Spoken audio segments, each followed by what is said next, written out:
Humbug, YouTubers, and welcome to Big Butter at Christmas with me, Big Butter. Yes, that's right, for the month of December only, obviously. I'm going all festive. It's Big Butter at Christmas.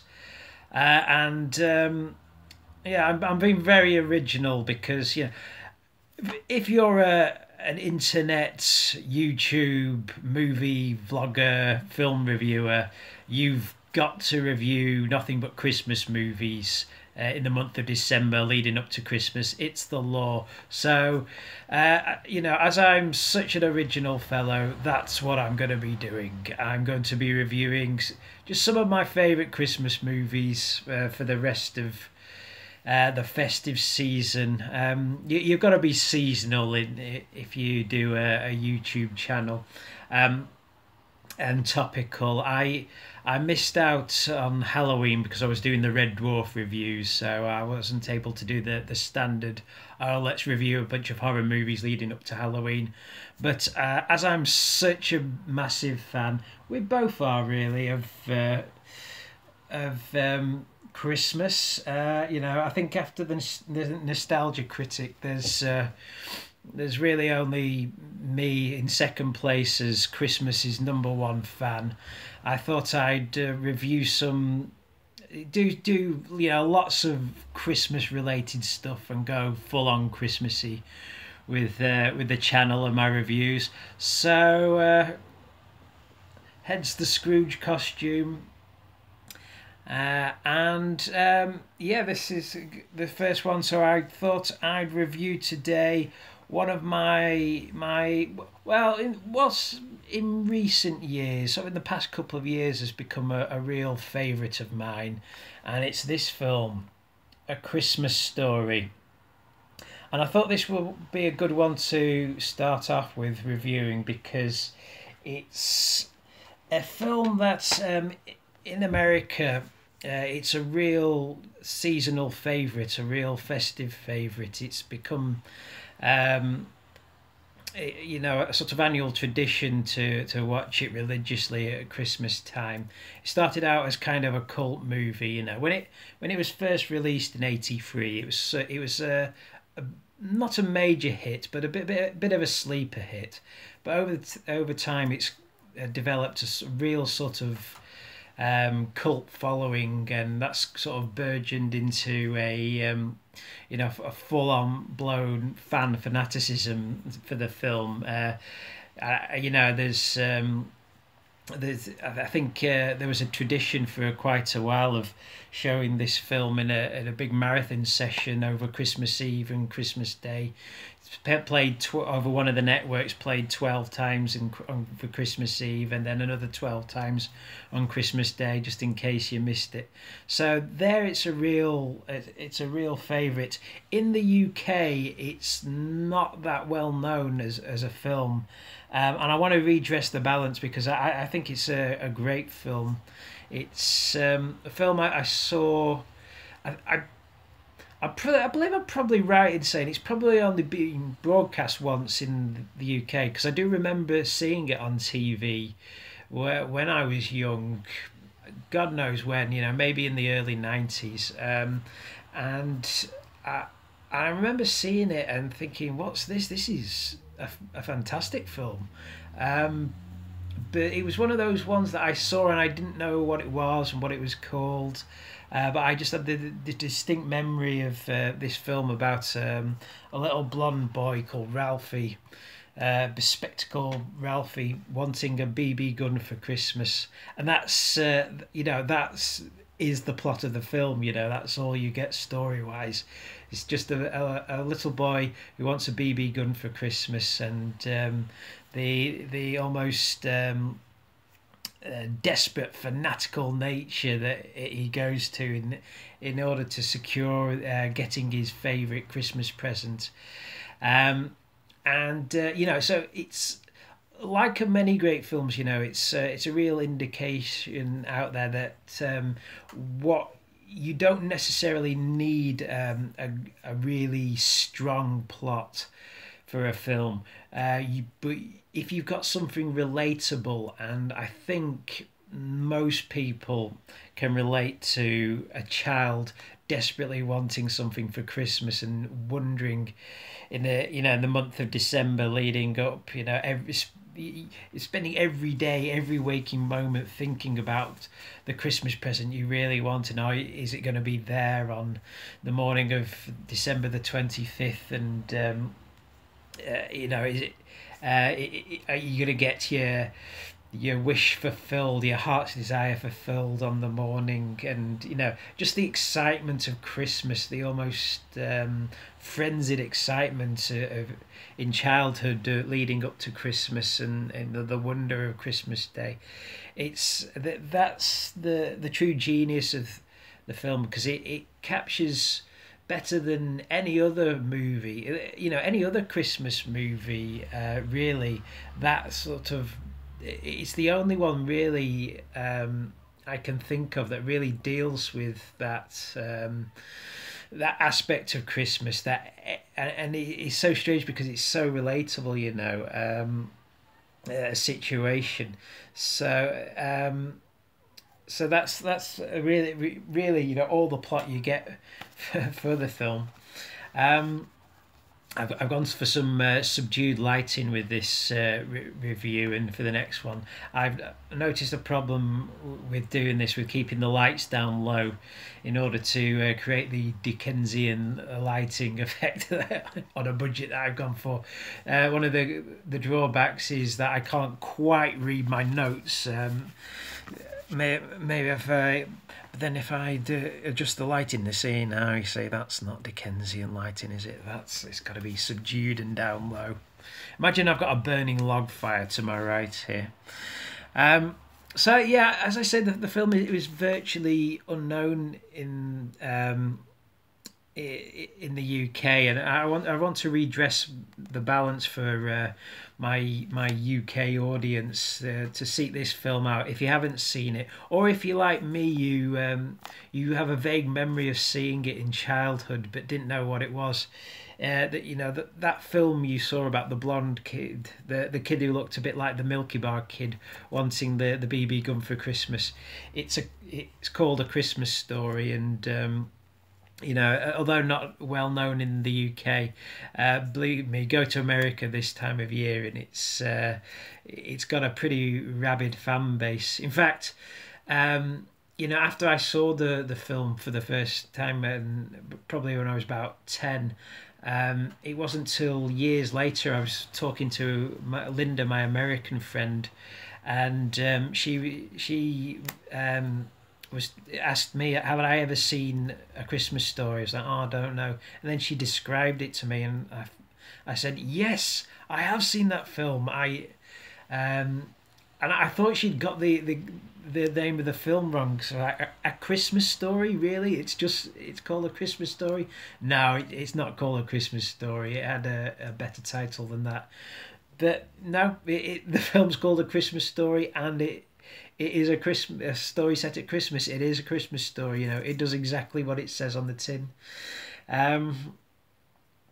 So yeah, I think the film rightfully deserves its reputation as a classic. For me, it ranks alongside the best Christmas films. It's a Wonderful Life, Home Alone, The Muppets Christmas Carol. It's up there with them. Definitely. The film is based on. It's actually based on the memoirs of the writer Gene Shepherd, who also narrates the film.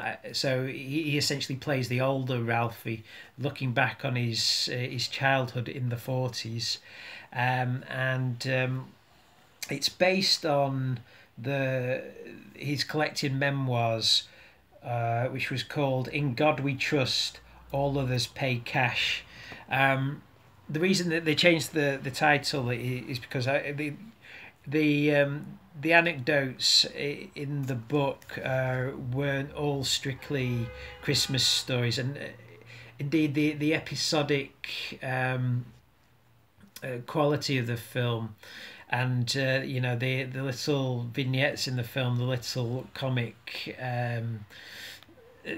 diatribes that the film goes on, really outside of the BB gun story, they really could take place at any time of year, with the possible exception be of there's an anecdote Gene Shepherd tells in the film about an old classmate who gets who licks an iron post and gets his tongue stuck to the post, and then he's late into class on playtime or recess, whatever they call it in the States, because he's still stuck to the post by his tongue.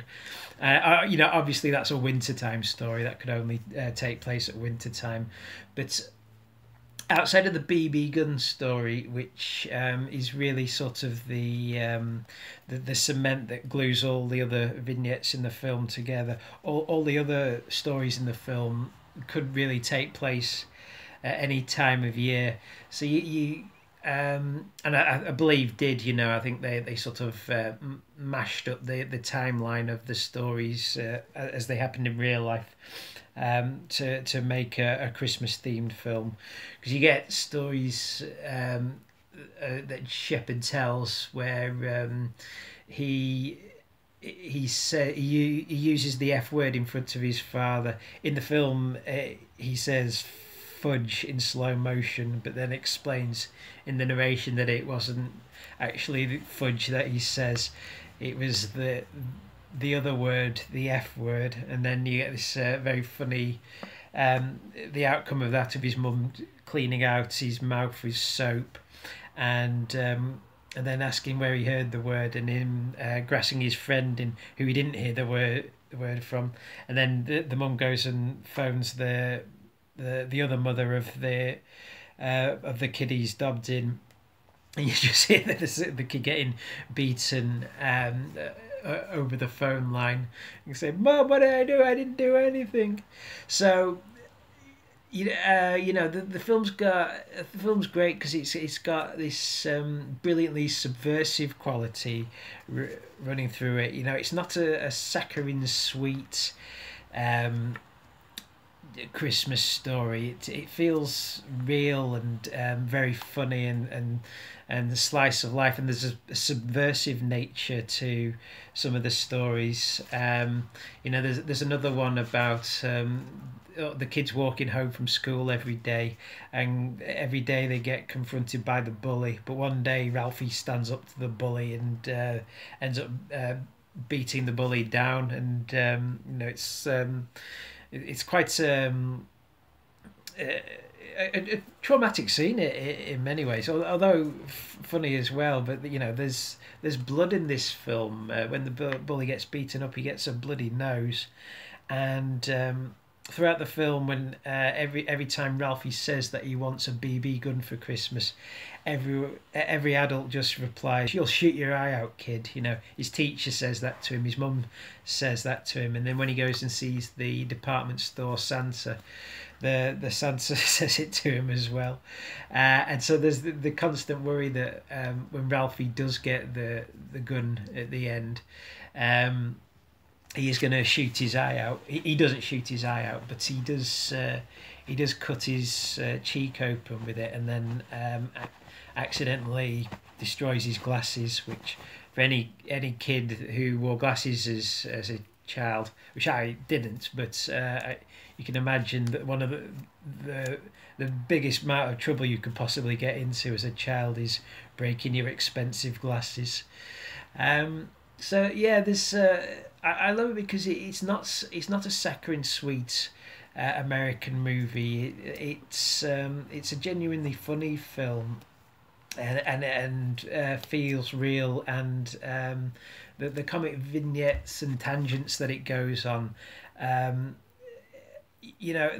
There are other films that are based on short stories that by the nature feel episodic, but this one somehow manages to skate around that by because it is meant to be just sort of a slice of somebody's childhood. It's meant to be somebody's childhood memories, and indeed that the whole film, which was directed by Bob Clark, who rather bizarrely, I mean the film he made prior to this, just the year before, was Porky's. So to go from Porky's to this was quite a shift. But director Clark, he shoots the whole film in kind of soft focus, and so the film looks like somebody's memories. You know, this is essentially somebody looking back on their childhood. Um, Quite remarkable because you know, when the film was made, when Gene Shepherd would have been in his early 60s, when he wrote the book, he would have been in his mid 40s. So for somebody who's in the mid 40s to be able to recall what it was like as a child, and to be able to sum up those childhood memories vividly and make them so relatable, you know. So because it certainly, when I watched this film as a child, I one of the things that really hooked me in is I thought, yes, this is exactly what it's like. And as an adult, you watch it and you think it brings it all back. You know, you think, yes, God, that really is what childhood was like at Christmas. Um, so it's a wonderful film in that respect. In because it's genuine and not but not cloying in any way. Um, and yeah, there's many great. I mean, it's I think a lot of great films. You know, there's films like Citizen Kane where, or you know, films by great directors where they're masterpieces, but they're masterpieces because the director really it came from a great auteur director, and they really put the work in creating every moment. But then there's other great films, and in a way, the other kind of great film is almost more enjoyable to watch because they're films where the magic almost happens by accident. I think there's great serendipity in films like A Christmas Story in how well they turned out. You know, I think this film is one of those ones that I would say turned out so well almost by accident. You know, they got I mean, they cast the kid and his Ralphie and his brother just perfectly. They're getting two very cute, adorable actors. You know, tonally, the film just happens to be pretty perfect throughout. So you know, it's a film that sort of mounts up to being better than the sum of its parts. And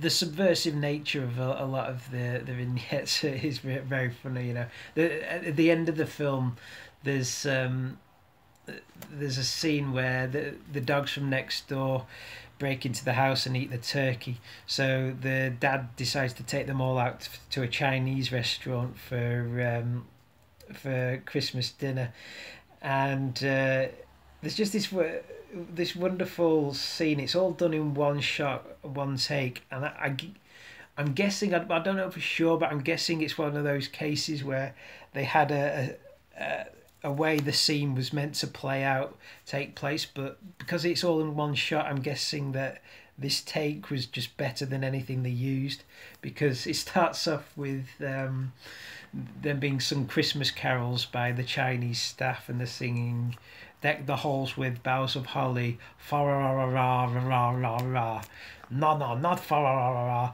fa la la la la."